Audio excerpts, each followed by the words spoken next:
Welcome to the Greek Club for the latest Conversation Club, presented by Avid, by the Conversation.com, by the Griffith Review, all fine publications and institutions. Tonight, Australia as a country in transition. Stability was once a feature of Australian politics. Long-term governments abounded at the state and federal level. From the end of the war until 2007, there were merely 5 changes of government nationally in Australia. In recent times, though, politics has gone really weird in Australia. Prime ministers, opposition leaders, governments all coming and going in the blink of an eye. 4 the polls are to be believed. Pointed out in, I think, his essay or a book of his, that Labor delivered its lowest primary vote at the last federal election since the Great Depression, and even the coalition who won that election, their vote was the lowest for an incoming Conservative government. So that just gives you a little snapshot of the volatility of Australian politics. But reliable economic growth too was a feature until very recently of Australia. The economy was growing at healthy levels for a good period of time. We had moved from a protected, regulated economy to an open global economy. We'd weathered some big storms along the way. The economy kept expanding while other countries floundered. But in the post-GFC period, with the slowdown in China, with the collapse of the mining boom, our economy is now in a state of flux.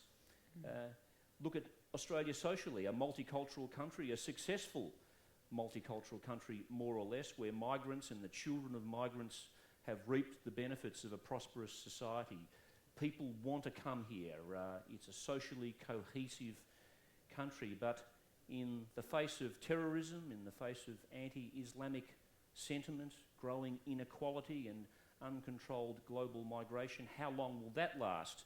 And in addition to all of this, there's a whole range of questions that we just can't seem to resolve. Same-sex marriage, climate change, infrastructure, just to name a few. So that's just a hint, really, of the Australia in transition that we're going to discuss tonight. George Megalogenis is a journalist and author, former member of the Press Gallery. His books include The Australian Moment, Australia's Second Chance, Faultlines, The Longest Decade, and his most recent quarterly essay is called Balancing Act. Next to me on my left is Yassmin Abdel-Magied, is a Sudanese, Egyptian, Australian Muslim woman.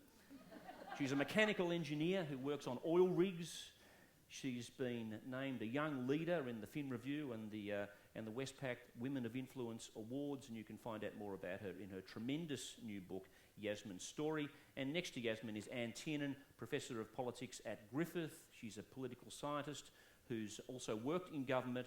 She's the author of many books, and she was the co-editor of and contributor to the Griffith Review Fixing the System edition, which is just another great example of the Griffith Review, a tremendous look at the system, how it's broken and how it should be fixed. Anyway, please give it up for our 3 great guests.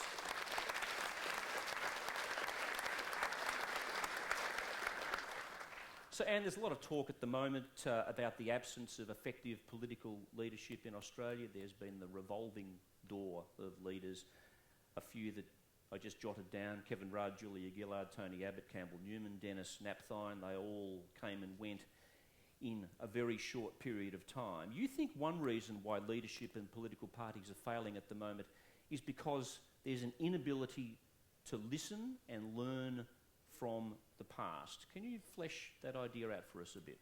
Sure, Paul. Thanks, Avid, and thanks for the conversation for tonight. It's a fantastic opportunity.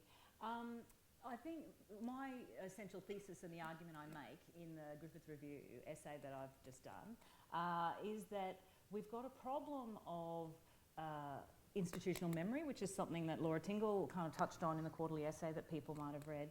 But we've also got this problem of we look at things through the prism of personality. So you take Tony Abbott, you take Kevin Rudd, you take Campbell Newman.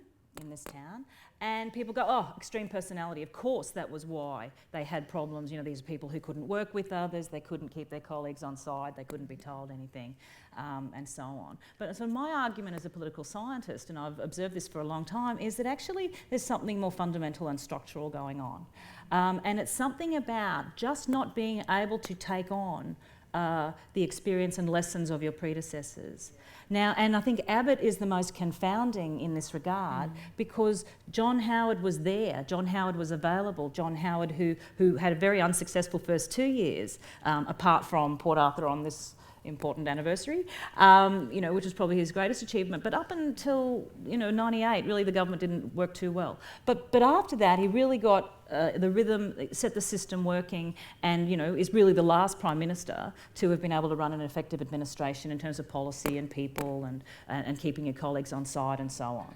So, and being able to stare down your potential challenger and just keep them in the in the shadows rather conveniently, although probably not in the long-term interests of your party when you think about it. But anyway, so this issue of learning is one I think that is increasingly organisational and increasingly structural. And some of the work that we're doing is about, well, look, there's something about the fluidity of the courts that surround leaders, and so they're keeping out much of the advice and information that might be available to them, for example, from the public service or even from experienced people in their parties. And quite a bit of the lack of learning, I think, or the lack of capacity of learning, speaks, Paul, to the hollowing out of the parties and something about political parties that I think you know, affects their capacity to transition plan, affects their capacity to have an agenda when they come to power. So it's one thing to come to power, but what do you want to do with it when you get there? Well, there's that, isn't there? And then there's the fact that they're surrounding themselves by highly partisan political staffers who are telling them what they want to hear. Sure. The great thing about the bureaucracy that sees governments come and go is that they'll frequently tell political leaders what they don't want to hear, and often that's very fine advice indeed, cautionary advice. But as you've said, the politicisation of the public service means that's happening less and less, and we've seen the rise of these incredibly powerful political staffers. I probably didn't say politicisation of the public service. I probably said hybridisation of the, because I'm a political scientist, right? So I probably said hybridisation. I verbaled you, have I? Oh, well, it's a contentious debate. Or hybridisation of advisory systems, such that leaders now decide who's in that court and who has access to them. And people will have read Nikki Saba's book, I'm sure. And, you know, and this retreat to smaller and smaller coteries, you know, ever-decreasing circles, as we talk about it as, means that you are filtering out anything you don't want to hear. But really, leaders have now got much bigger systems and much bigger capacity to shape the arrangements around them. And so why are they organising out learning, memory, things that can help them, routines and arrangements that served them well? And to me, that's the paradox, and it's structural because we've now seen it across all parties, state and territory. You know, so is it a revolving door? Well, yes, it seems it has been. Of course, we had something similar at the end of the Liberal era. You know, finishing off with Billy McMahon, and we sort of had a similar period of instability there, as Pat Weller points out in his Griffith Review essay. But we really do now have to ask ourselves structurally, is this what they want? Because they're very badly served by the arrangements that they themselves have decided on, and to me have had a series of unintended consequences that they don't fully apprehend. One more question before I bring George and Yassmin. Yassmin. Sorry, Yassmin. You can call me Beyonce, it's fine. I was just about to do that, actually. It's against their own self-interest, however, not looking at the past, not learning from the past experience, is resulting in the fact that they're all falling under a bus, one after the other. So you would think, given that, and perhaps we're even seeing it with Malcolm Turnbull. Time will tell whether that's the case. But you would think that given that politics is so volatile, that perhaps they'd want to find out why things are occurring in the way they are. Yeah, but and this goes to, I think, the question that I think you were trying to get at and I should have answered, about the pathways into politics, which are increasingly professionalised. Increasingly, we're getting people whose only experience is politics. And so they move through the world in very kind of tribal ways, through very partisan kind of lenses, and political offices have become a labour market program, right, on your way to pre-selection or whatever else you might do. And I think part of that means that people don't have any experience outside of politics. So, and I always make the point about, you know, take John Key in New Zealand, or take Mike Baird in New South Wales. These people have had real jobs and they've done real stuff. So they actually know that it's a more complicated story than black or white, them and us, me and you did me over, you know, even though you're in my faction, and on and on. So I think these are very important barriers to learning. And I also sort of talk, Paul, about in the essay about the lack of sort of a transition period. We don't encourage people who are running for government to think about what they want to do when they get there. We have got a system in which they just think about winning the day, winning, you know, the media battle, not thinking about the longer term ideas or program or agenda that they might want to run. And I think our recent people have really been found wanting. I've got to bring Yassmin into the conversation. Thank Yassmin. you. I find it fascinating as someone sort of who works in a technical field that when I read the essay and looking at the concept of learning from your mistakes or learning from incidents, to me that's at the very base of all, as an engineer, everything we do is about learning from incidents. Everything, you know, I work in oil and gas, everything the oil and gas industry has structured itself around in the last the last few years has been around lessons from Macondo or the BP incident, for example. And time again, in the same way that we operate in safety in oil and gas and mining, it's always about how do we learn from incidents. Yeah. So it fascinates me that an organisation like government, which should be the highest performing organisation. When you think about high performing organisations, you think of the aircraft industry and possibly oil and gas in terms of a technical field. Government should also hope to be a high performing organisation.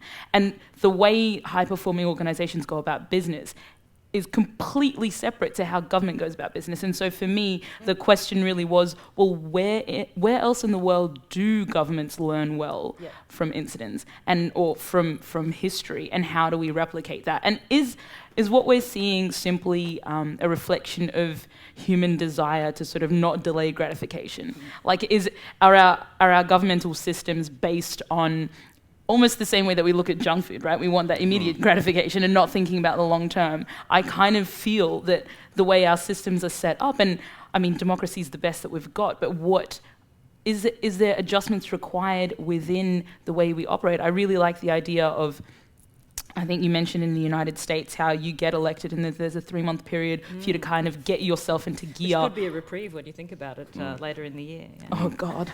I may not be able to go to the United States. I mean, it's fascinating for me to think about... Awkward. It's fascinating for... Everyone's like, no, don't say that.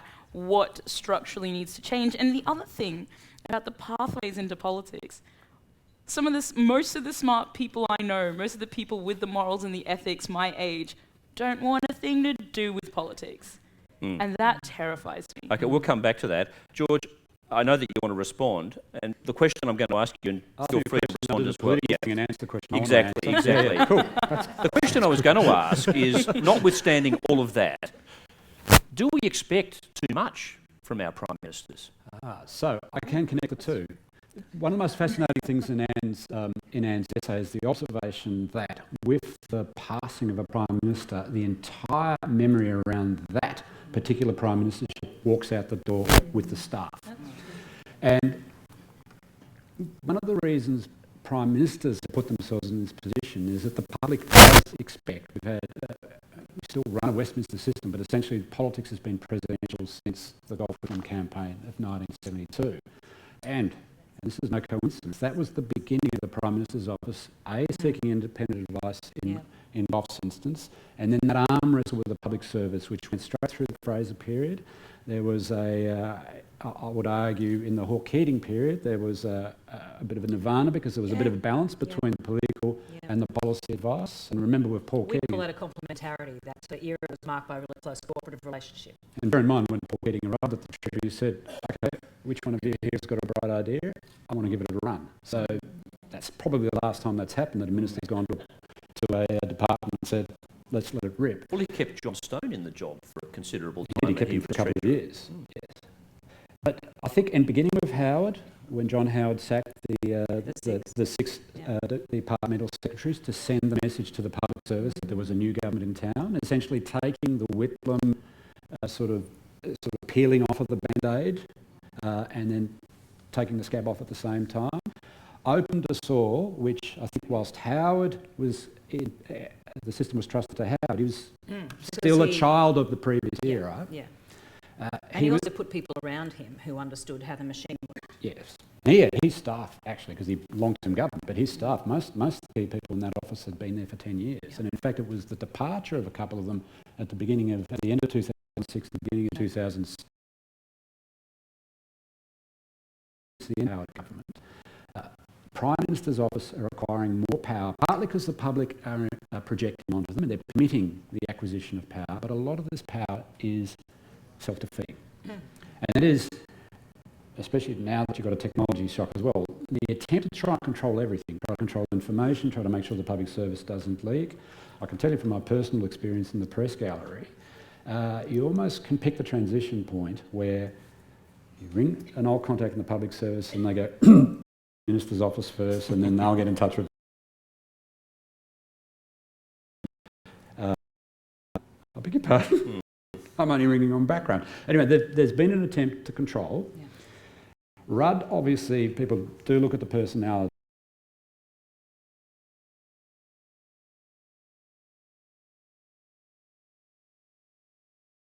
Staff leave, there's obviously a Gillard office. Not only did the staff leave, Julia Gillard then agenda of her own side because it was associated with Kevin Rudd. Yeah. And, you know, she let the mining companies write their own mining tax. She was off the carbon tax and then she was back onto it. And it took really until 2012 for her to come up with her own agenda. Yeah, and that government at that point is 5 years old. Yeah. Now, the paradox, the puzzle, is Abbott. So Abbott is an eyewitness to all of this and repeats it. Yes. But he was a very junior minister in the Howard government. Well, you know, he became health minister, but kind of later. And I've got this sort of theory about that class of 98 and the class of 2001. They really arrived when the show was on the road. And then I think they imagined that they were part of the show being on the road instead of kind of being, you know, trailing the coattails of John Howard and the system that he built around. Not just the government that was going to become a long-term government, but an economy that ran itself. Exactly. And an economic model that was politician-proof. Didn't matter what bad decision a politician made in the short term, between the Reserve Bank and the floating exchange rate and the low tariff wall and the deregulated wages system, the economic model would find a way to pull rank on the politician. So look, I'm glad you've brought economics up. I'm flagging that for later. But as I said, this is in a funny way, and you've almost undersold your argument because you've been an academic. My Chiefs of Staff book, George, you know, which didn't fly off the shelves unlike another. But it canvasses all of this. Yeah, but it's the turnover of the office, right? So it is clearly turnover and churn is a big And you get issue. to Turnbull, and Turnbull intuitively understands what the problem is. So he tries to reconnect corporate memory. His office is the best prime ministerial office since the first Keating government. Yep, I'd agree with that. Yep. So, and yet it can't recover because he's got a different problem, which is keeping the colleagues on side. And so the political fixer doesn't seem to me to be there. So he doesn't have that. Is another part of the problem that when Turnbull took office, this large chunk of dissatisfied voters moved toward him who might not necessarily all be traditional Liberal voters, and they were expecting an immediate shift by Malcolm onto those issues that the socially progressive voters wanted him to move on quickly, you know, climate change and same-sex marriage and so on, yet he was hamstrung to do so. And he didn't do what Gillard did to Rudd. He steadfastly, whilst he distanced himself subtly from Abbott, didn't trash the Abbott government legacy in the way that Gillard did to Rudd. And that then made the people who swung behind him feel abandoned and think, well, who is this Tony Abbott guy anyway? If he's going to let Erica Betts and co start to run the show. You're talking about Malcolm Turnbull. Malcolm Turnbull, sorry, yeah. That's one of those Freudians that reveals a deeper truth, right? Well, can I is where the presidentialisation thesis comes completely unstuck, right? I agree our elections and our campaigns have become very presidential and very leader-focused, but our government hasn't.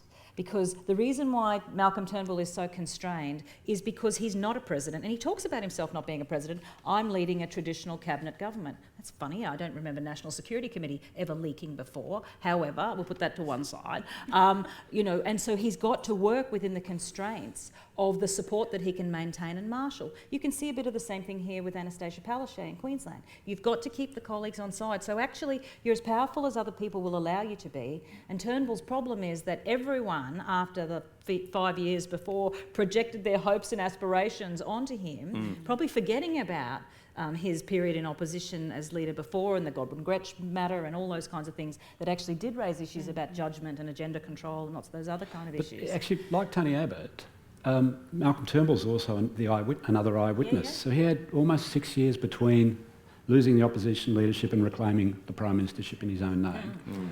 And so he's seen, and in fact he was quite close to Kevin Rudd in the sort of latter period, so he would have been able to intuit from the private conversations with Kevin Rudd what went wrong the first time. Yeah. He obviously, as a cabinet minister, observed the train wreck of the Abbott government.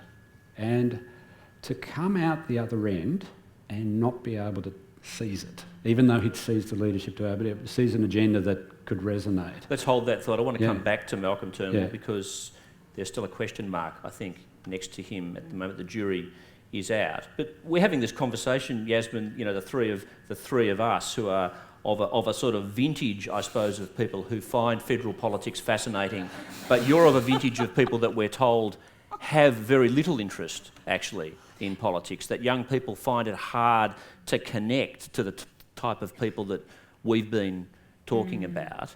Is that your experience when you talk to people your age, that they just don't feel any sense of connectedness towards the current political leadership and party politics generally? I think the question, I shall speak for all the young people, I think the question of whether or not we're interested in what is happening versus whether or not we feel like our leadership is relevant to us or reflects us are very different. I think young Australians, in my experience, are more than interested in what is happening because it is affecting us kind of disproportionately when you look at things like the way the fact that the people that are making decisions about university education cost are the ones that were educated for free. When you have conversations around negative gearing and you're like, mate, I'm never going to own a house, right? I'm sorry that you own 10, but you know, the struggle is real. And so the thing is that a lot of the issues do affect young people disproportionately, and yet we don't actually see a way, quite a lot of young people don't see a way at all that they can affect what is happening at the national level. Because all the avenues, the traditional avenues seem to be ones that don't seem to operate. The traditional levers, I guess, are ones that seem to be quite dysfunctional. And so the people that have been around are saying that they're dysfunctional, and we're like, okay, so how are we going to influence? And I think you'll find that young people are choosing to influence in their own ways, completely disregarding government. So they're going out and creating their own organisations and they're being entrepreneurs. And the fact is that somebody aged 15 is going to have over 17 jobs in their life, and they're going to have periods of employment, unemployment, and self-employment. So if you've got people who are in government and deciding what the future of the nation is going to look like, and I think this comes to your point in your essay about public infrastructure and designing the future of society. And yet they have no understanding at all of what it's like to be a young person in the 21st century. You've got to ask, well, how on earth are we going to connect the dots? And I guess it's... there's something weird about that, isn't there? Because, I mean, on so many levels, but there's something weird about some of the young people or younger people who have gone into Parliament because they are young fogies, because they've come through this kind of weird, I mean, I bet you didn't join the political party in student politics, no. So there was no way, because the people that try to get you to join political parties, with all due respect, right, are a little bit crazy, right?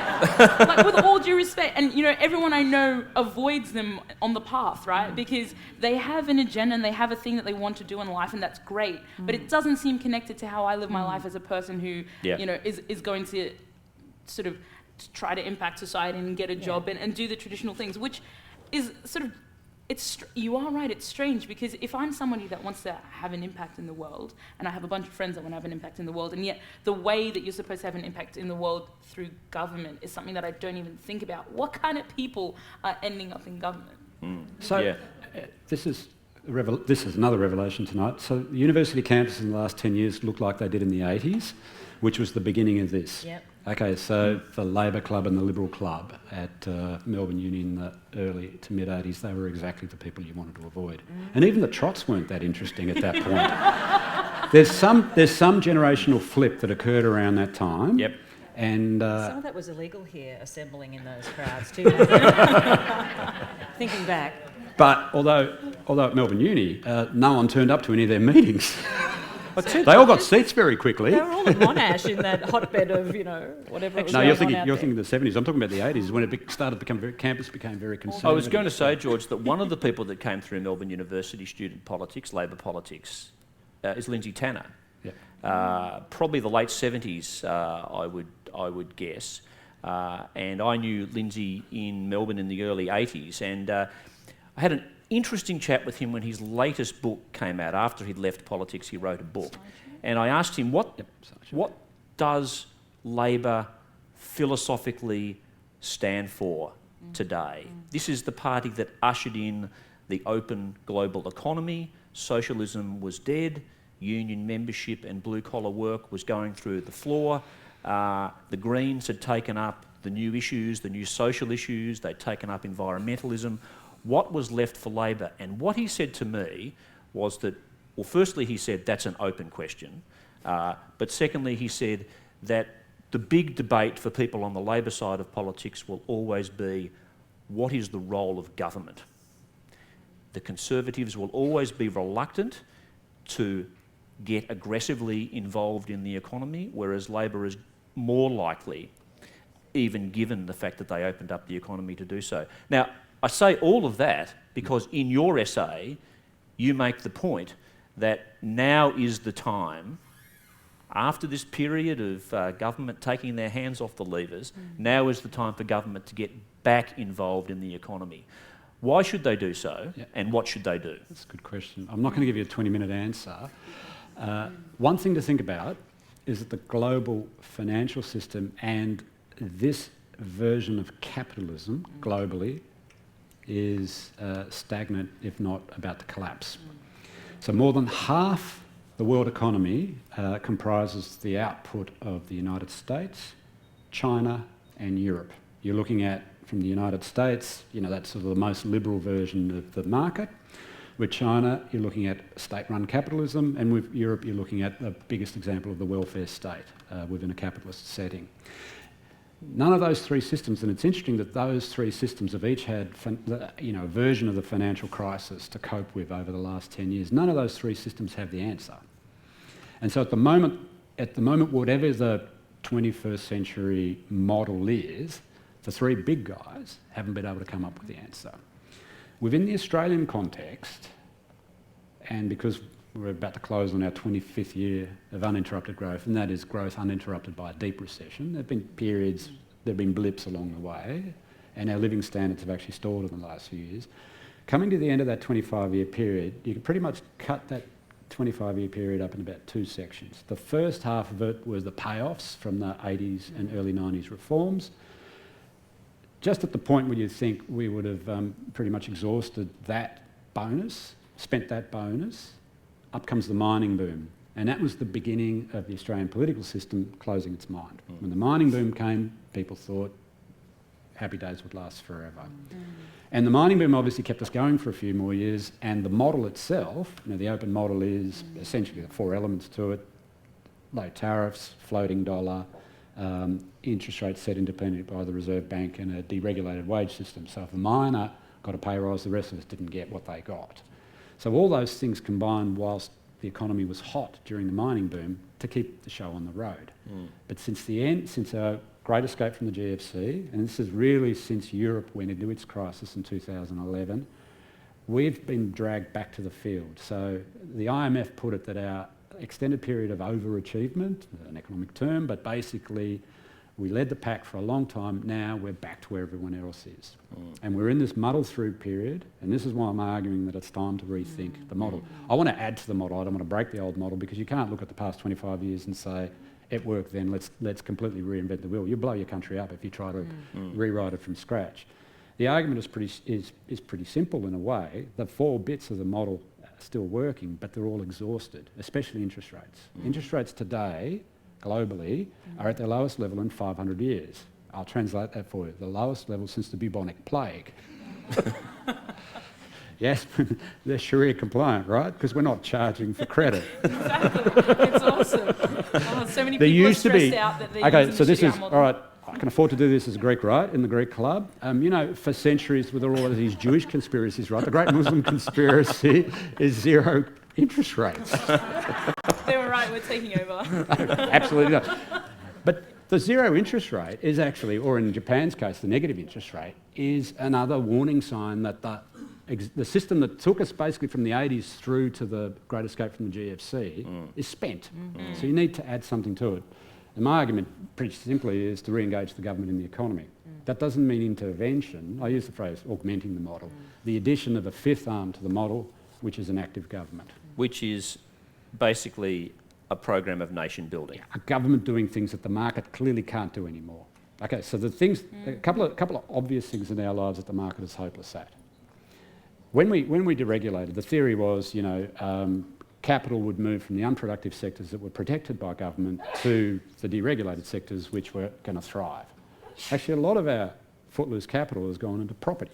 So we've over-invested and over-consumed property. Because we have a tax system that encourages an Okay, so that is a government intervention. property. The government pretends it never made the intervention. That is a government not understanding the consequences of the most simple thing. In a culture that you know, places a great store on home ownership, they suddenly decided to make the playing field so unequal that an existing homeowner has a greater incentive to buy another house than a first-time buyer has to buy a house. Okay, so that's mental. But the other thing that the government is not, that the market's not good at, is actually coping with our success. And this is, it takes 2 steps to think about it. You flagged earlier the migration story. The influx of people we've had in the last 15 years has no precedent outside the gold rush of the 1850s. So you feel it even in Brisbane today. Certainly in Sydney and Melbourne. In Melbourne, we used to have these conversations up to about 2004, 2005. We'd go, we better stop ourselves. So when I say the market can't cope with success, the market only really wants to build houses, but it doesn't want to build roads, schools or hospitals or put extra trains on the train track. It doesn't care about any of those things. That has always been the role for government. And at a time when Australia has been winning, there's never been a better time for the government to intervene in the economy.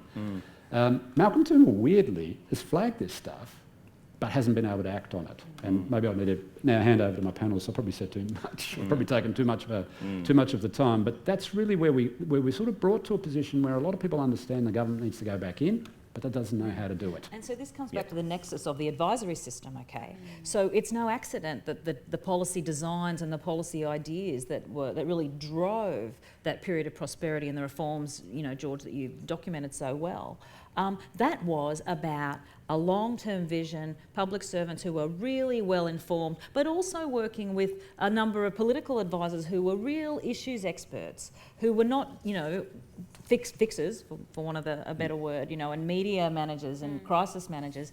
They were people who were bringing substantive policy issues to the table. So there's no space for that in our system now. And I think that's a real dilemma, and I think people should be really concerned about it. People should be really concerned about the quality of advice and deliberation and decision making. It's not good enough the way I actually it think is. the absolute sign of systems failure is I had to write an essay like that and people taking it seriously. I would have thought the essay was so obvious.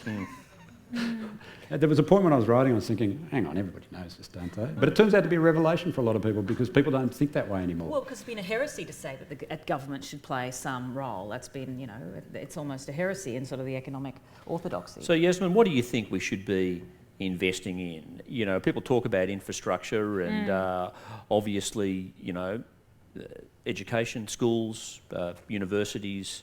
The one thing we know about being a modern economy is you need to invest in education. But, you know, there's talk about railways, submarines. Maybe we should be investing in more of them.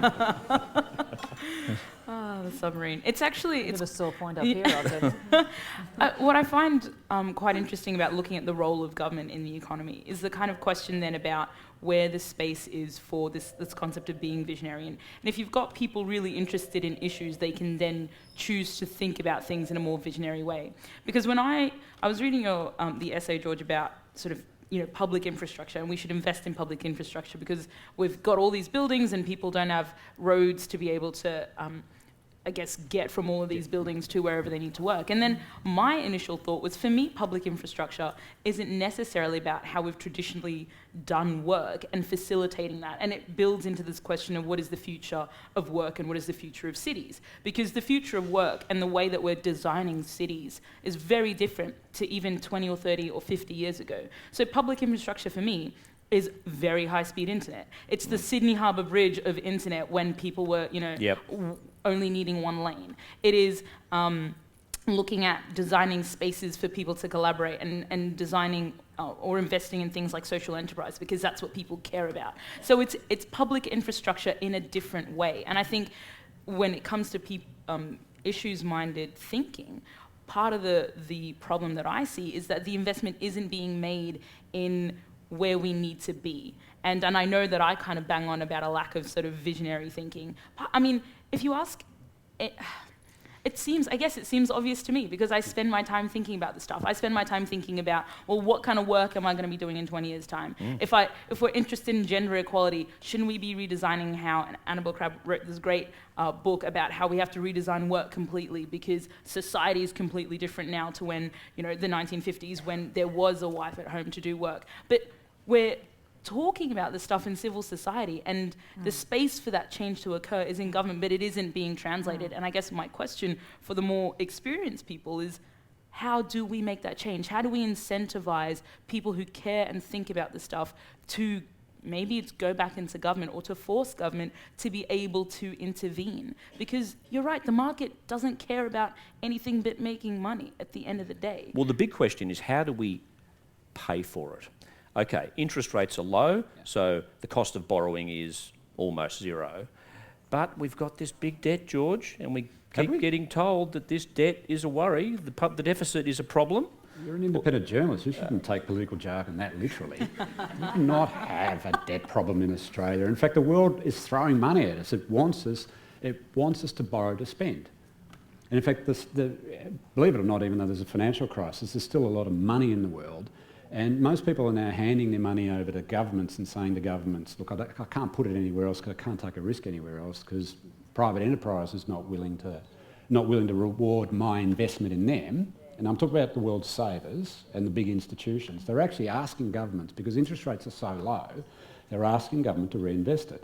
Now, there isn't a government in the world, if you showed them that you could borrow 20, 30 years at 2-3%, they couldn't find a project that would return 5, 6, 7, 8%, right? There isn't a government in the world that couldn't do it in any system. But of course, at the moment, we just have to have the behavioural change, which is that politics does, even though they need to look to the future, there's a bit in the past where they need to have a good look at, not just the nation-building story of the 80s, but the nation-building story of the 50s and 60s.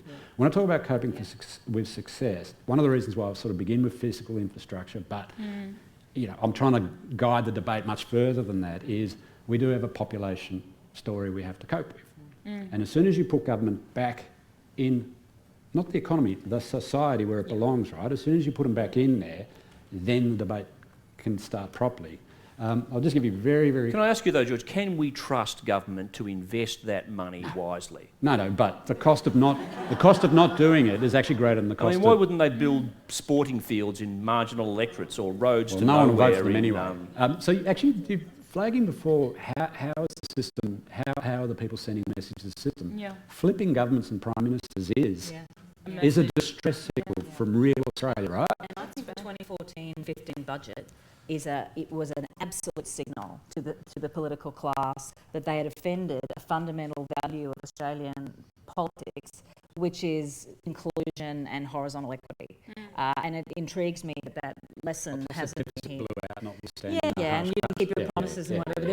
There was something visceral in the reaction to that budget that I think really offended the norm of social protection and equity that really has characterised most of our public policy, since the I think the deficit is something that people care about, or we only started caring about it because we were told to care about it. I think, yes, the deficit and the conversation around the deficit had been around, but it was when the conversation became about fairness, and I think that's what the 2014 and 15 budget was about. It was about fairness, that all of a sudden your regular Australian was like, ain't nobody got time for that. Yeah, we do have a problem with budget. That's a separate issue to debt, right? The deficit issue is that basically there are too many favours out there and not enough tax being collected. And one of the reasons not enough tax has been collected is too much was given away in the good times, right? That's any economist can show you that graph, right? Yep. And there's an extract on the Drum website. If you want to have a look at the graph, it's there. Yep. But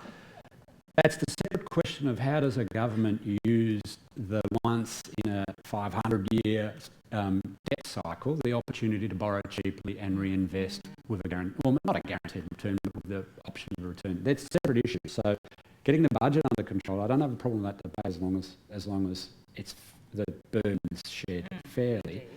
And the revenue problem is acknowledged. Yeah, but having the opportunity to reinvest when the cost of not reinvesting is you'll still have a deficit, right? And you'll still have a debt. But then 10, 20 years from now, if our city ceases to function, right, it's going to be much more expensive to fix then than it is now. And then you'll be in permanent deficit, you won't be able to get out. I won't be doing any sort of over-dramatising this and looking to say European or Japanese examples. But the thing is, Australians traditionally expect our government to maintain a social contract. Why? Because Australians know intuitively that this country makes money easily. It is a rich country. And so it's never been beyond sort of the collective brain power of the politics and the advisory class and academia and the media and vested interests, labour organisations, business organisations, civil society to be able to say, we did the age pension first. Yeah. Okay? In colonial times, of course, we gave the vote to all men before anyone else. For a long time here. In fact, here was the first colony to make sure every kid went to school. So these things are in the blood, right? Yeah, absolutely. And that's well established. Where is that thinking now? Where is that thinking now? Well, I was wondering, George, about the productivity consequence of the extraordinary policy instability that's gone with the period of the last, say, 7 to 10 years. Malcolm Turnbull announced today that the Federation white paper that, was going to redraw the boundaries, responsibility, and, Commonwealth and state officials have spent innumerable hundreds of person hours, talking about, and premiers have gone to meetings and on, walked away. The Gonski kind of funding process that was gone through, the deliberative process, well, it's not there anymore. So I think this kind of the failure to stick or the lack of bipartisanship around kind of, policy agendas creates an extraordinary productivity drain that I think we need to acknowledge, and I think people need to hold governments accountable. It sits under, though, that this issue of inequality, of extreme inequality. George has written about the tax system and how it is actually acting against fairness. Gonski was about redistributing funding to schools so that the poorer schools got more of the money. We have phenomenal levels in a prosperous country of homelessness. I was in Melbourne recently and I was stunned by it. I was so stunned by it. My old home city I visited recently, I was staying in town and I was walking through on a glorious Melbourne night and there were just people living on the streets everywhere, and it shocked me. I'd just returned from London and even London didn't seem to have visibly the same level. And then you see the Four Corners program on the super rich and their ability to avoid tax almost completely. And then the fact that how do you buy a house in Australia? Not only how do you buy a house, how do you rent a house in a major capital city in Australia? And all of this adds up to an Australia of gross inequality, and I wonder why it's not a mainstream part of the political discussion, this issue. Yassmin, you have your hand up. Shouldn't you be doing this?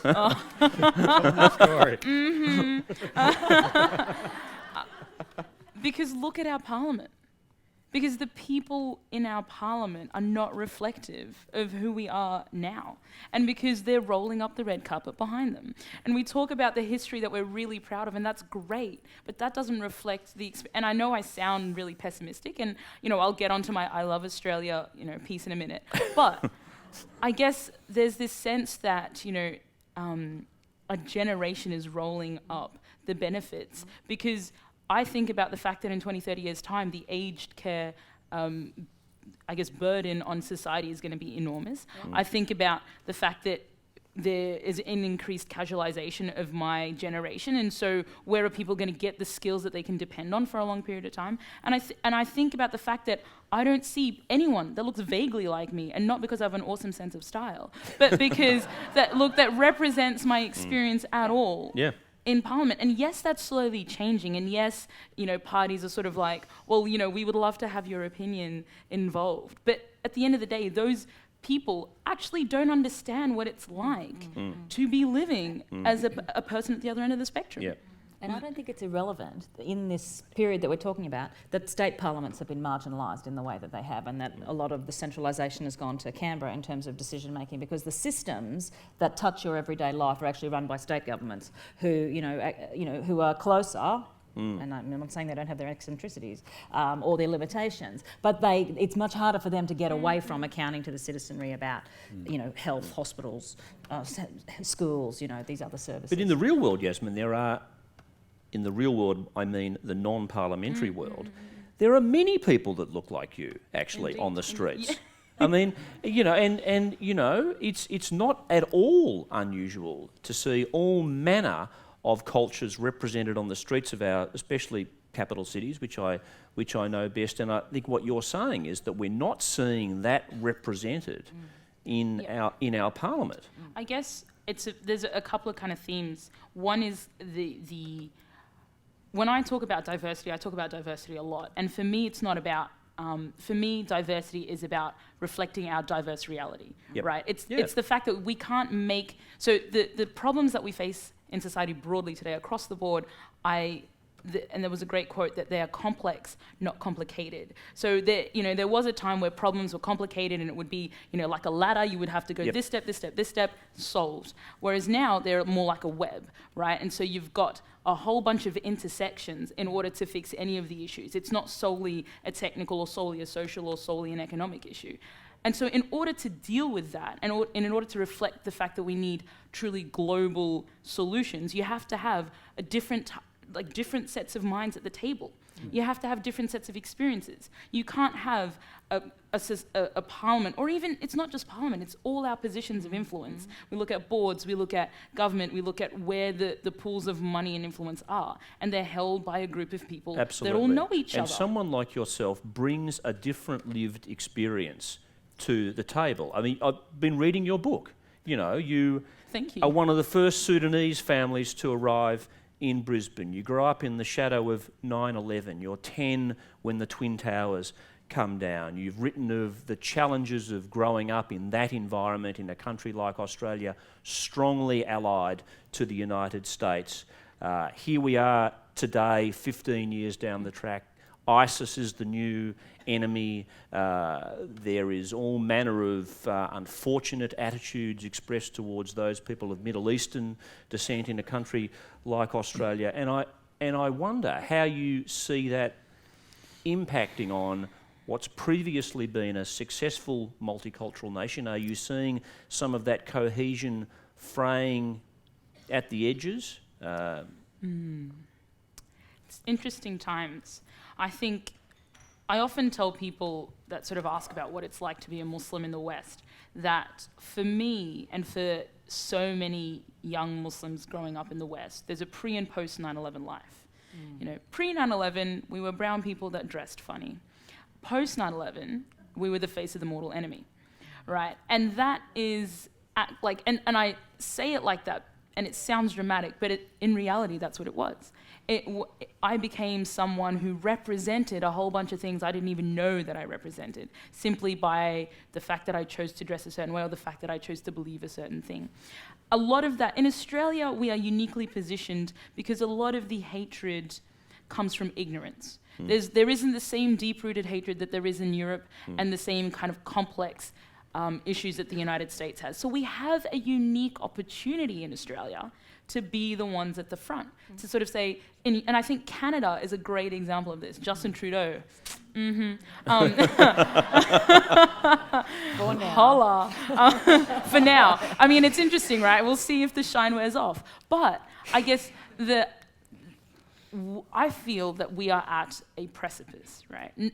As a nation, but also globally, and we're possibly the, I guess, a litmus test, because things that happen overseas affect us so intimately in a way that we haven't seen before. So the lessons of the past are a lot more difficult to apply today, sure. in some sense, because we're so much more immediately connected, and so the reactions tend to be faster.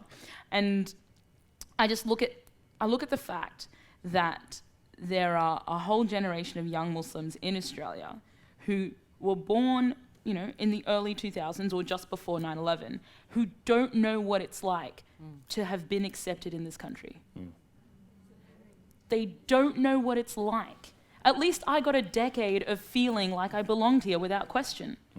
They don't. Imagine growing up in a place and you and your parents grew up here and their parents grew up here. But inherently you're told you don't belong because of an ideology. And I know that people will often say, well, the Greeks went through this and the Vietnamese went through this, and yeah, but that was about race, and race is different to religion. And it harkens back to... So just before... Sorry, George, just before I bring George in... I know you're in charge. I get it. I'm interested in the cultural collisions that occur within your life. So you're a Muslim engineer working on an oil rig with blokey blokes, Australian blokey blokes. I mean, there must be all sorts of it's fun. Cultural interfacing that goes on there. How? Give us a sense of that and what it perhaps tells us more generally about contemporary Australia. So funnily enough, the thing that the guys find, so to give you context, when I first started working in the field, I was the first female they hired in my department in Australia. And I'm often the only woman or one of two women on a rig of 100 to 150. I'm sometimes the first Muslim they've ever met, most often the first Sudanese person they've ever met, but actually what surprises men the most is the fact that I'm a woman in that environment. And I often get, well, what did you do wrong? Like, how did this happen? However, when it comes to the cultural aspect of it, and this is something that, so there was a study done on the Australian Defence Force that showed that the one thing that, regardless of background or culture or whatever, that enabled people to become accepted was their ability to banter. And I think so. And you can banter. And so extending that, it's about language. So it was about finding a common language. So for me, yes, everything about me confuses the hell out of the blokes. And it's also funny because they assume that my headscarf is like OH&S related. So I get the whole, wait, you're Muslim? I thought that was like to protect your dreadlocks. I'm like, nah, mate. And then you get the, so you're an undercover Muslim. And genuinely, and then I make, like, I do love to banter. I was like, mate, I'll let you know if anything's about to go down. And he was like, the problem is, I don't know whether you're joking. But I mean, so my favourite story, and I'm going to take this moment, is that one of the blokes, I bonded with him over motorbikes, right? Saw he was reading something about Ducatis. I'm like, yes. So we had this great chat, and we chatted for a couple of weeks, mostly about cars. And then a few months later, a friend of mine sent me a message, and she was like, do you know Matt? And I was like, yeah, but you're a nurse. Like, how on earth do you know him? She was like, well, I work with his sister. And she came up to me today and was telling me about how Matt, who's a racist redneck, had met some Muslim chick on a rig and now defends Muslim people all the time. And I don't know what she did to him. And that's what we have in Australia. We have a unique opportunity to allow human connection to kind of completely surpass all the ignorance. Because at the end of the day, Australians do, and when we came to the country, we were accepted and we felt like we belonged. Because Australians inherently, I feel, have this want to bring people on board as long as they can kind of speak the language. And that's a different question. But we have a unique opportunity. But it's about making sure that the language that's used in our media and our governments don't blow open the chasm that is there. And of course, George would say, What as would he I say? may be about to, that of course social cohesion was Australia's great achievement from settlement. Yes. Yes. Yeah. Didn't you? I And read in your- fact, which the segue to, so we talk about the past, not explaining the present quite the same way, certainly not for the Greeks or the Vietnamese, which is immediate post-war corporate memory. I'll throw you this point, and there is a before and after between the English and the Irish in Australia, which is the First World War, and that was about religion. And the aftershocks, any of you, obviously Queensland has a particular part of this history because Billy Hughes was almost beaten up when he came here to tell the Queensland Premier, as an Irish Catholic, that, you know, he was disloyal and Mannix was disloyal. That conscription debate is the ugliest thing that's ever happened in Australia, and it broke a century-long compact between Protestant and Catholic in Australia. And it was broken because the Prime Minister chose to play the politics of division. And I always look at Hughes as your worst Prime Minister, not McMahon. Hughes is your worst Prime Minister, because Hughes messed with this thing, that is intuitively Australian, which is basically from the very earliest part of the convict settlement that the English and Irish were going to get along in a way that they could never imagine getting along at home. And he broke that And in in the fact, First there were World War. laws about it, which I was very interested to read in your book, about the laws that were passed in Melbourne to, Yeah, because there was a prevent riot. sectarian conflicts. Yeah, there was a riot, and the way they dealt with the riot in the 1840s was to basically ban all religious processions, ban the carrying of weapons, and the unfurling of religious banners that were likely to insult another. So in our governing blood is this idea that we not just unite races, but we do unite cultures and religions. It's foundational in Australia, and as I said, when it was broken, it took 50 years to fix. Sorry, and that's the bit. And so I guess we are at the point where It could take 50 years to fix, but then there's only been one Prime Minister who's played with that, and he's gone, and the guy that's taken his place is very consciously trying to stitch it back together again. And in fact, this is one thing Turnbull does know. He did launch the book last year, so he'd be well aware of these chapters. But honestly, before and after Abbott, it never occurred to any Prime Minister to play that game. Oh, and he was dangerous. And he made me. But see, I don't think he even knew what he was doing. Which is And I think it might, when you look at Billy Hughes, it might just be that the little Welsh redneck that he was a bigot, just thought, I can split the Protestants off from the Catholics and win a referendum. He looked at it electorally. He was a vote hog. Tribally, and he didn't think about, because he was a politician, right? He didn't think beyond that. And I think Abbott, in a way, did play that card, especially the 18C matter. But guess what happened to him when he played the 18C matter? Their vote collapsed in Western Sydney. I wonder why. But look at what it's unleashed on his own party.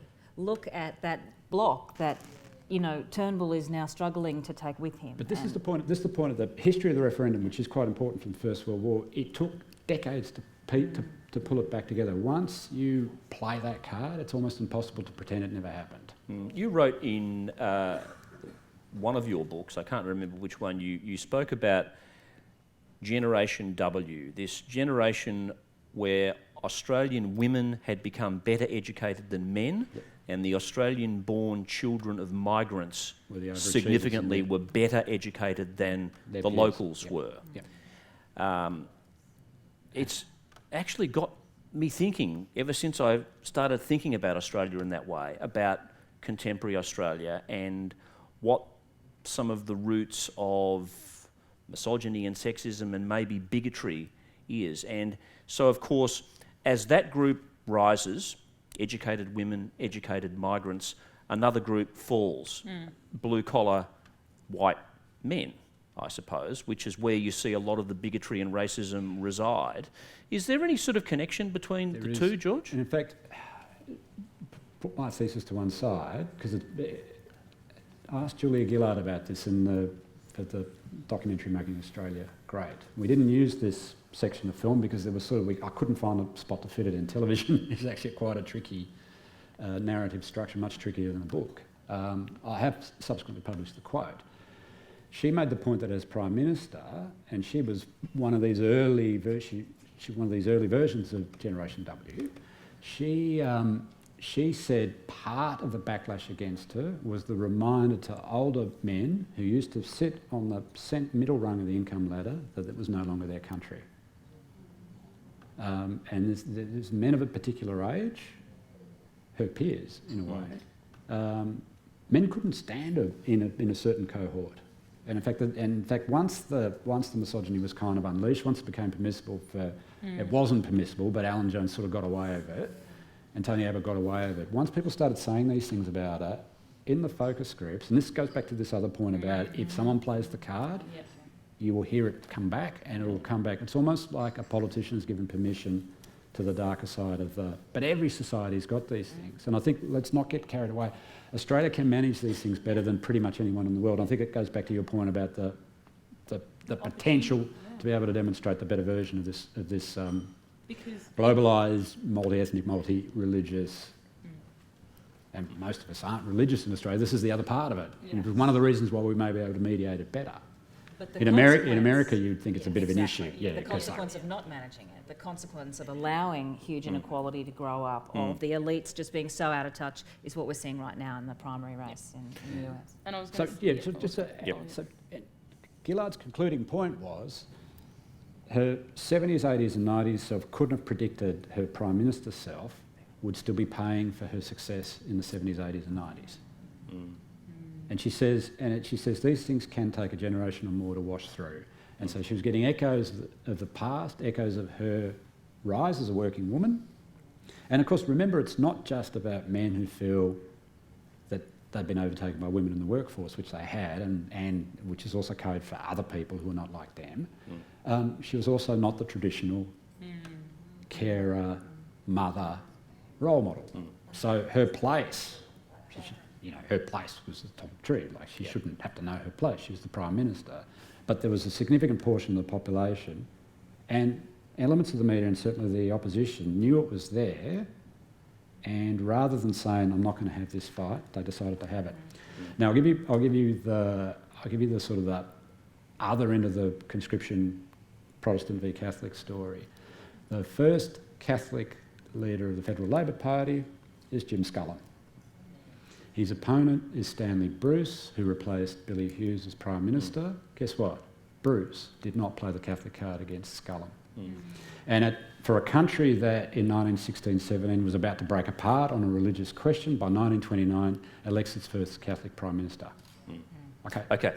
So think about that. Yep. It is very resilient. That's your cause for optimism. Yep. And let's quickly fast forward to now Australia in the Asian century, George. A country full of Indian and Asian faces, mix of people. You have come across a statistic that very interestingly reflects this changing Australia. Or tells us about there are a couple of magic numbers. A bit over 28% of the population. George has never found a number he does not like, by the way. This is probably the best number I've ever found. Okay, big drum roll, right? The national figure, which probably people have heard of now, is that 28% of the population is born overseas, and another 20 or so has at least one parent who's an immigrant. So, just under half. In Sydney and in Melbourne and in Perth, it's closer to 35 or 40% born overseas and 25% second generation. Now, in Sydney, Melbourne and Perth, cities of many millions, we've got overseas-born populations that were last seen in Australia in the 1870s on population bases in the hundreds of thousands. So, first point, it is quite an extraordinary thing how quickly our demography is changing. Now, we know that the Chinese and Indians are overtopping pretty much everyone, and we know that the story of the last 15 years is that we're receiving a quality of immigrant not just from China and India, but from the United States. We've got 100,000 Americans in Australia today. We've got more Americans than Lebanese in Australia today. In about 5 or 10 years, the Americans will pass the Greeks on the ethnic ladder of Australia, that'll be the next best stat. So the country is changing really quickly, and the migration we've received in the last 10 to 15 years, I think I mentioned earlier, has no precedent in scale outside the 1850s, and people are volunteering to come here. They're choosing and they're paying their own way too. Now, I counted up, and the stats for 2015 just came out the other month. So I did this thing which I like to do, which is pick the two booming groups and stick them together. So in the 60s, in the 50s, you'd be putting Greeks and Italians together and you'd be comparing them to the British and Irish. And then when you added, so maybe you want to do the whites thing, you put the Germans and the Dutch in one column and then add the Yugoslavs in the Southern European column. And the story of the 50s and 60s is that my tribe overtopped the Anglo tribe, okay? The Anglo-Saxon tribe. No big deal, this is just a cycle, right? The Chinese and Indians today combined have just crossed 1 million for the first time on record. 1 million people have come from China or India in Australia. Today, there are more Chinese and Indians than there are Poms. And that is a huge stat when you think it through. You know, the previous migration wave, the Europeans overtopped the British because there were many more European countries you're sourcing from. Just 2 countries, and these are 2 countries that are going to basically set the tone for the century ahead. They are the 2 most significant immigrant groups in Australia today. The Chinese are already the #1 group in Sydney, and the Indians will probably overtop both the Chinese and the Brits in Melbourne before the end of the next decade. There's 1 million of them. And actually, it's the best million you could ever get. Average age is in the low 30s. For the 900-odd thousand English born in Australia, average age is about 55, right? Half of them are retirees.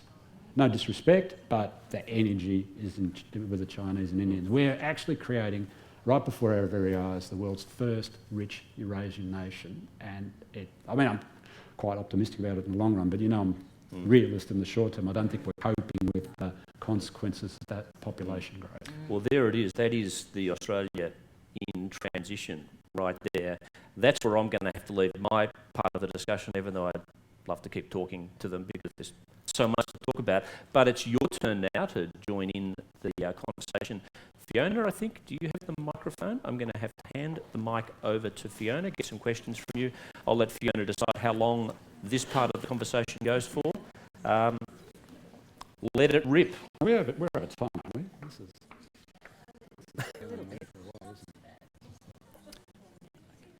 Yes, I'd like to ask George on the issue of the infrastructure and your quarterly essay. Can you explain what role, if you see one, renewable energy projects would have in that in government or privately run infrastructure projects in nation building? Yeah, see, I mean, as I mentioned earlier to Yassmin, I'd sort of set the physical one up first because the physical infrastructure story has an immediate need, which is population growth. And one of the practical reasons why you look at physical infrastructure first is if the economy, for whatever reason, was subjected to another global shock, there are a whole lot of construction workers in the private sector who are coming out of a mining boom and a property boom, a building boom, a mining and construction boom, who are going to be looking for work. And those guys need to be redeployed tactically and quickly. But all the other parts to it, whether it's renewable energy, these are basically finding 21st century growth drivers. I'm not talking about painting rocks in the Keynesian sense in the 1930s. That is sort of almost the starting point. And interestingly enough, people have asked a couple of questions around this on the mini tour for the essay. There's a whole lot of other things that make sense to me, but to be honest, I wasn't an expert in the subject matter to the same extent I'm expert in a couple of other things that I'm describing.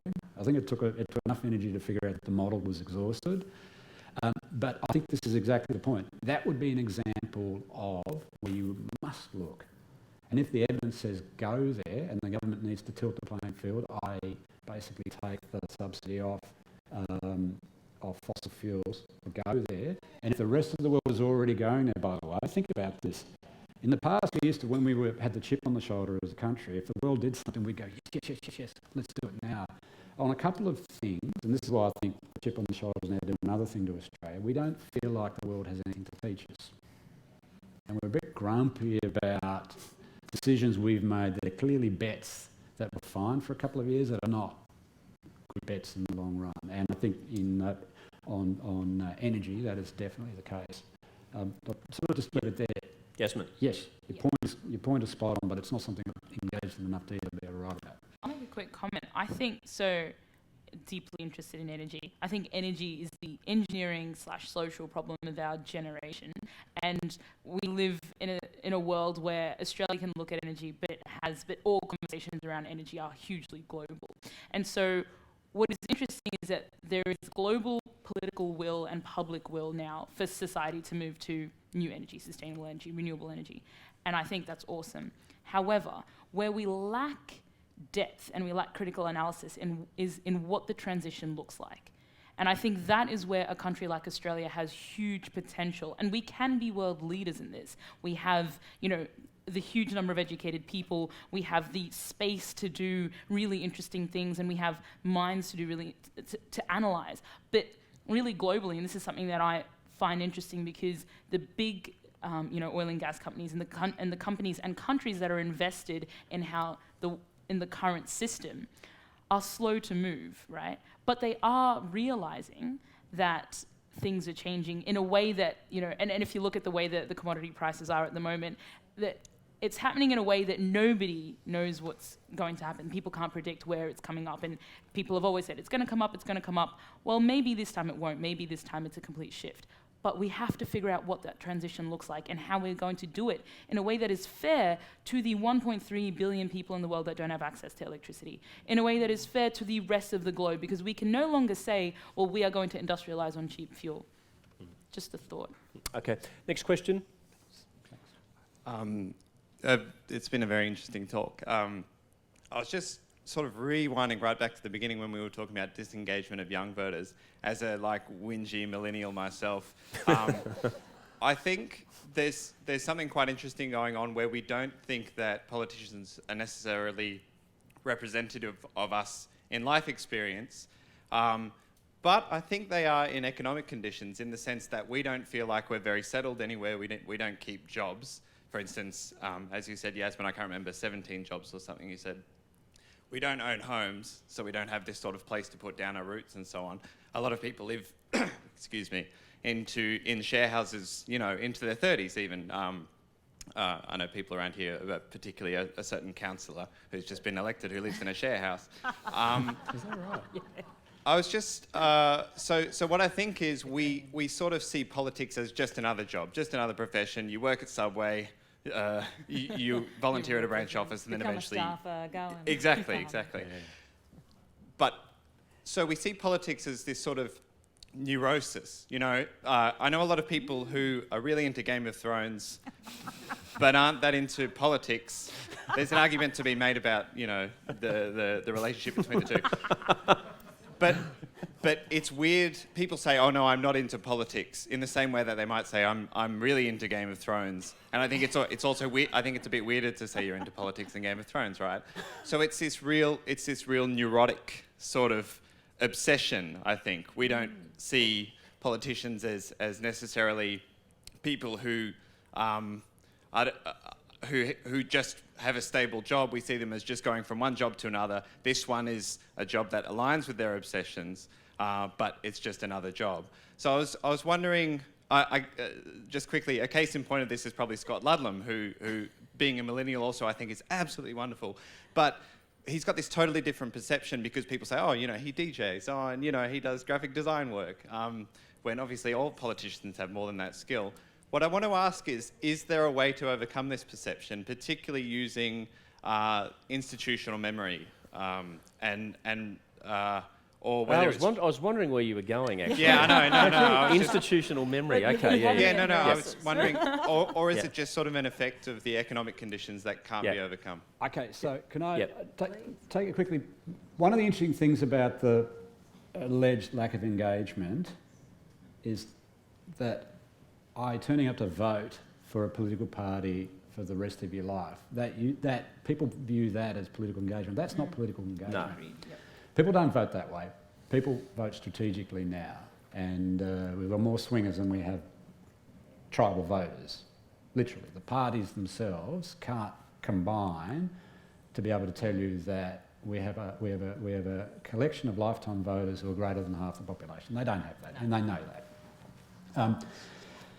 People are engaged, but that engagement doesn't necessarily lead to involvement in politics, because their engagement is actually a function of their perceiving what everybody perceives, that we're living in uncertain times. So, if in the non-fiction game, if you put out a political book during the early part of the mining boom, you'd be lucky to get a third of this audience in the room, literally. Every time we are on a stage in the last couple of years, everybody turns up and everybody wants to talk about politics, even though they don't like politics. They don't want to vote for a political party. So the thing is, people are engaged. In ideas. Yeah, so how do you connect that? So somebody, party, collection of people need to tell a better story. Now, the thing I'd be most concerned about if I was in the political system, if I were Malcolm Turnbull and I'd see Walid Ali's reach every time he does a 4-minute editorial, like the one he just did on negative gearing, I'd say that guy has a stronger voice in real Australia than I, the Prime Minister, do, especially now that I'm gibbering about how it's a housing tax and who the hell is Bill Shorten anyway and can't I keep my John Daly investment... seems like a nice man but a bit confused. Yeah. So, I don't know that necessarily answers your question, but I think it adds to the... I think people shouldn't... The fact that you're all here tells us you're interested, but maybe none of you intend to vote at the next federal election. Can I just pick up a different point? Yeah. Because I think one of the things that was deeply fascinating about the 2015 election in Queensland was the number of people who did turn out. The Kate Jones campaign in Ashgrove was absolutely overwhelmed by people on the ground who'd never been involved in politics, hadn't really been interested in politics, and did they stay involved? Well, I don't know, it'd be interesting to know. But why don't they stay involved? Because the parties want you to go to these bloody boring meetings where people will kind of sit around and bitch and moan and have these kind of, motions and whatever. And that's not how people want to do politics, and I think that, there's been any number of reviews into the parties where they've sought reform and they will not embrace it. It doesn't matter how many times this is proposed in New South Wales Labor or whatever, they're continuing to slide into irrelevance because the clinging to power of those who've got it, but it's just going to make them dinosaurs. There was an interesting reflection just on what George was saying. I was talking to one of the journalists on Triple J Hack, and she was saying the best thing about having Tony Abbott in power was just everybody was listening to them all the time, right? And people were calling in, and people were like yelling and irate. She was like, as soon as Malcolm Turnbull took the leadership, they were like, oh yeah, it's sorted now, right? So like, it's totally true. The engagement is when there is. And does your average person have to be engaged when things are running properly? No. In fact, you don't want them to be. Exactly. Yeah. And I guess, maybe it's life. I'll just leave it there. Yeah. That's sure. Yeah, hi. I'm just wondering if you've got any views about the Federal Liberal Party seems to be making some really conservative choices around their new candidates, like James Patterson from the IPA, and there's the WA, I think it's Andrew Hastings. And you're talking about diversity, and that feels like an old world. Like they're trying to keep it in a particular place. And I'm wondering if you've got any views about that, because, James Patterson has been representing the IPA for years now. So I've got a couple of thoughts about, I've gotten up to 11 people with military backgrounds in the federal parliament, and we've had that experience here to some extent. I think it's very interesting that version of leadership is what people put up as, I should run because I was in the SAS and I could kill you quietly, in the seat of county. Not to mention Duncan Lewis, he used to get their attention. But, so I think, I'm really interested in that as a phenomenon because there's something very kind of traditional and hierarchical and not that flexible and whatever, which is a horrible stereotype, I know. But it is very interesting that a lot of the Liberal candidates are coming from this kind of military background. The Bloc... Yeah, no, the other guy's IPA, I understand that, and there's this Tim Wilson. But, I sort of see that as the labour market program, as a succession plan of young men who are entitled to end up in that job because they've, John Roscombe has had 5 goes and he missed out, so, generationally they need to move on. The critical problem for the Liberal Party is their representation of women, which is absolutely diabolical and is talked about in the Kemp review of the loss in Victoria that I referenced quite a bit. I was going to say Brom Bishop was replaced by someone significantly more moderate than herself. Yes, but still a young man. Actually, so still in New South Wales, a lot of the candidates, so Trent Zimmerman was already in the parliament. I think took Philip Ruddock's seat. Was it Philip Ruddock's seat?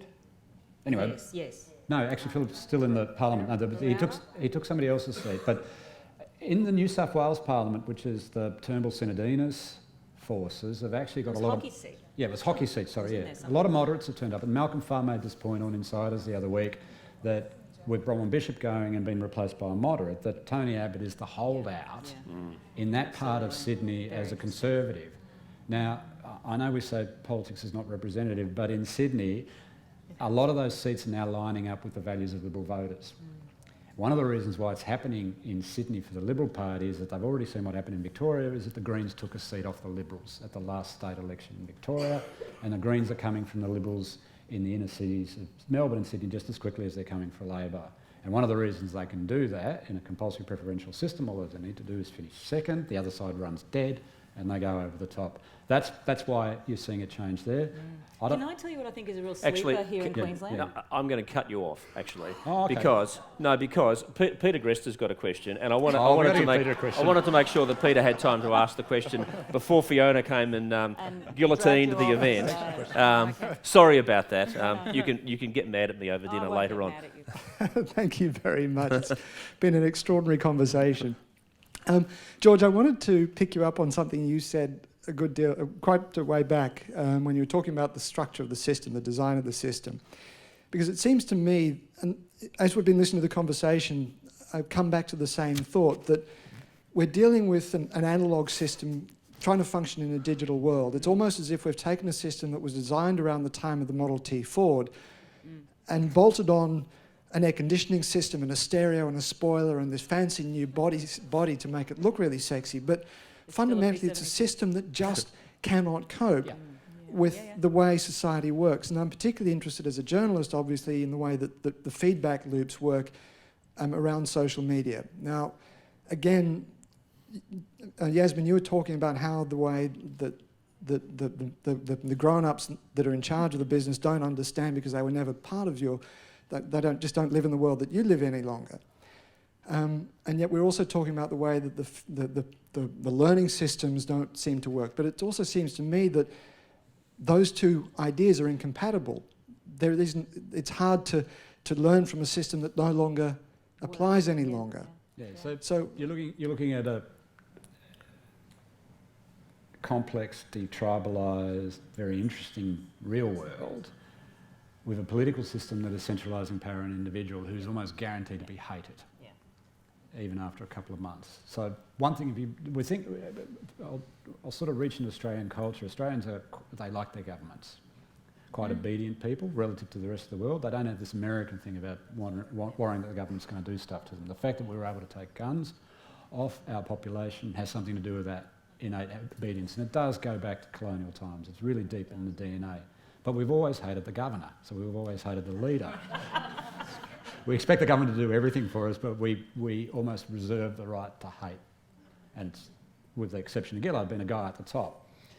But this centralisation of power that we're talking about, which is not just the centralisation of power in the federal sphere, but at the apex of the federal sphere at the Prime Minister's office.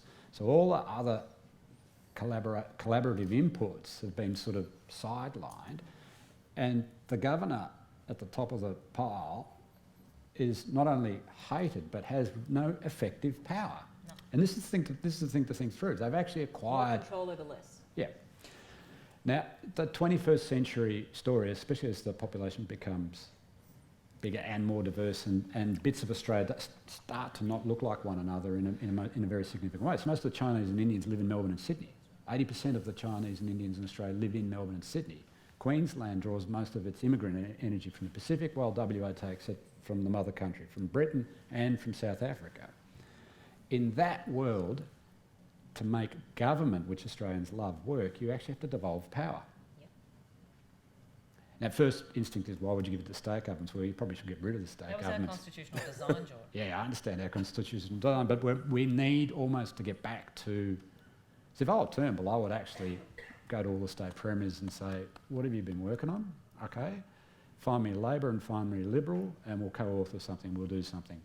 Whether it's to sort the health issue out or sort the education issue out. Because at the moment, if I was the premiers, I'd do that and present it as a national solution. And then let him own it. So I don't think it's beyond us to adapt to the digital age, but it will involve something other than everything focusing on the PM. But you're spot on about it being uncoupled. Final comment from you, Yassmin. Yeah. I think when I think about the internet age, quote unquote, it's like a teenager, right? So like it hasn't been, the iPhone has been around for like 8 years. If you think about the way, like the amount of change that has happened in that short period of time, and the way that we interact, for me in an online world, for example, it's still quite young. So as a society, we haven't figured out how to operate in this world. So yes, you're right, it's an analog kind of system trying to understand a digital world. However, I don't think the digital world knows what's good for it either. And in the same way that, a teenager thinks it's got it sorted, but the parents do know lessons, even though the parents live in a different time, they do know lessons, moral and ethical lessons that are very applicable, right? Right, because, and there are a whole bunch of conversations that are happening sort of at people minds, so the 25 kind of, the people that have grown up and matured in the digital age but are starting to realize that we can't fully function, and we're all kind of in this quick thinking, and there's no sort of room for this slow thinking where you think about things in a long-term way. And so on the surface, yes, you could say the old lessons don't apply, but in actual fact, I think it is so important for the old lessons to apply, because ultimately the old lessons are about humans operating within a system, and the human desire for greed and tribalism and so on and so on. It just looks different. And what we need to do is try to understand how we can translate that. And that is where that's where Australia has a huge opportunity. We have an opportunity to translate. We just don't have the desire yet for people to kind of buck up and be like, how do we do this and do it well? Okay, fantastic. Thanks, Yassmin. Thanks, Anne. Thanks, George. Over to you, Fiona. Just as much as me. That was a wonderful, wonderful panel and fantastic conversation.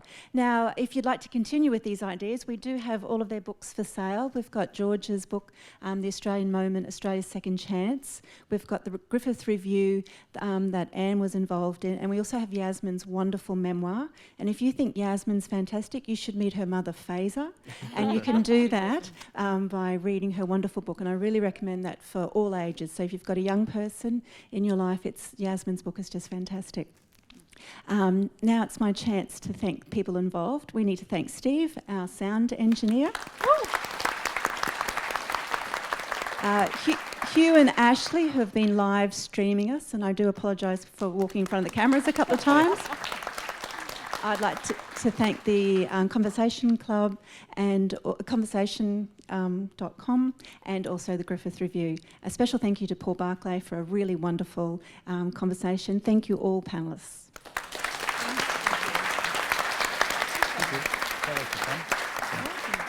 Now, I'm going to pop these guys over there for signings as well if you want your book signed. Thank you all very much for coming. 6 months apart, so we've done 2, and they were so different. It was good, but it was really good. I mean, what else can you do with Australia in transition? I mean, really.